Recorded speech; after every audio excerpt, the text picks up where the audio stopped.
Hello everybody. So again, I am here to read with you, and I'm going to finish off You're a Bad Man, Mr. Gum by Andy Stanton. And I thought, as it's the final chapter, I'll put something special on. Get ready. So let's do this then. Chapter 11, How It All Turned Out. It had been too long. All the chocolate had turned to dust or been eaten by sailors. Any other girl would have given up right then and sunk to her knees in despair on Mr. Gum's yuck carpet. But Polly wasn't any other girl. She was Polly. So into the dark depths of that chest she climbed. It was much larger than it had looked from the outside, and it smelt of old sea adventures and underwater business. She scrabbled around on the wooden floor, lost in the darkness, crying, hardly even remembering what she was looking for anymore. She had a horrible feeling that she was tarrying, even though she didn't really know what it meant. "Well, I don't care," she sobbed. "I'll tarry forever if that's what it takes to save Big Jake. And what's more..." Just then, Polly's hand closed on something small, hidden right at the very back. Slowly, her heart pumping like one of those things you used to blow up balloons, she brought it into the light. On her palm lay a single chocolate in the shape of a dolphin. The very last piece of Nathaniel Surname's treasure from Tuesday long ago. Just once, it seemed to wink at her, but it could have been a trick of light rather than a trick of the confectionery. "You're our last hope, chocolate," said Polly, flabbing out of the chest as fast as she could. "I just hope you're enough to save Big Jake." "You have done well, child," said the little boy when she returned. "Now, let us see if the legends are true." Tremblingly, Polly held Jake's jaws open and tenderly stuffed the chocolate down his gob. Just as soon as it went on his tongue, it turned into a real dolphin, all silvery blue, and went sliding down his throat doing whistling noises. For a moment, nothing happened. Then Jake's eyes flickered open and he uttered a little bark.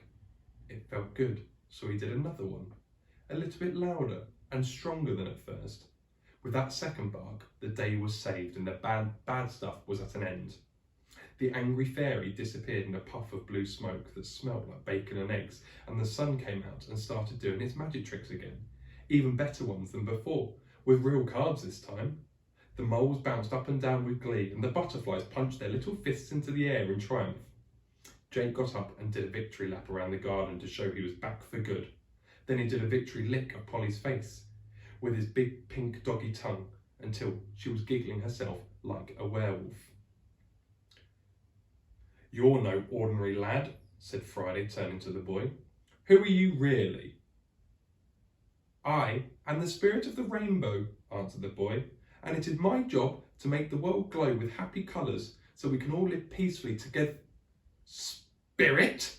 yelled a woman's voice from next door. "Your tea's ready." "Sorry, gotta go or Mum will kill me," said the spirit of the rainbow, and he ran off for his tea. Well, I'll tell you what, the rest of the day was brilliant.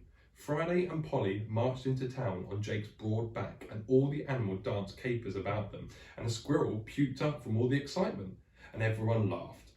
Friday played a flute up one nostril and a trumpet up the other, and all the good people of Lamomic Bibla came out and cheered and waved flags and ate feasts. Jonathan Ripples ate an entire feast by himself and spent most of the next day in bed. On and on marched the joyful procession, getting bigger all the while and heading towards Mrs. Lovely's wonderful land of sweets.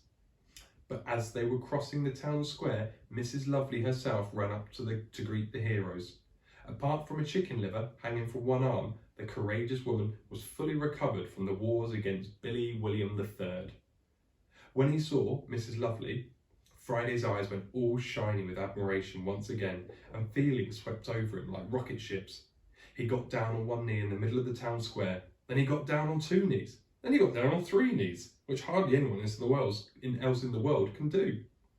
"Mrs. Lovely," said Friday through a megaphone so everyone could hear, "you are the best. Do you fancy getting married?" The crowd held its breath.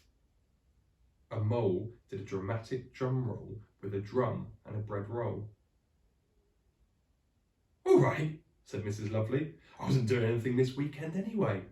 The whole town erupted with the biggest cheer yet. The butterflies rained down like confetti, and Jake did a massive happy bark as if he understood exactly what was going on. Actually, he was barking at a twig he'd just noticed, but there you go. He was only a dog after all. Well, that's that then, said Friday. Let's get in on the feasting action. But Polly had had a thought. Where's that old Mr. Gum got to? She asked. He's probably off getting drunk with Billy William, guessed Friday, and he was right. That's exactly where those two were up to, hating the world and falling over from the beer. But do you think he'll be back? Said Polly. Friday looked mysterious. Who can say what will be, little miss? He said. 'Tis unwise, said Mrs. Lovely, and Friday didn't even mind that she had stolen his line because he was crazy in love and there was marrying to be done. And so life went on in the peaceful town of Lamonic Bibber, and everyone got on with their business. Friday married Mrs. Lovely, and they invited Polly over for Sunday roasts, and occasionally Friday did a few Sunday boasts because of all that boastful streak in him. Good as was the rest of the time, but no one minded. And Mr. Gum and Billy William weren't seen for quite a while, and Martin Launderette apologised to Jonathan Ripples, and Jake the dog played happily in the gardens all summer long, and nothing much ever happened. The sun went down over the mountains. The end. Oh, that was nice. Oh, there's an extra bit. I know what you're thinking. You're thinking, how come the story's ended? But there's all these extra pages at the back. I bet there's a secret bonus story hidden away somewhere. Well, forget it.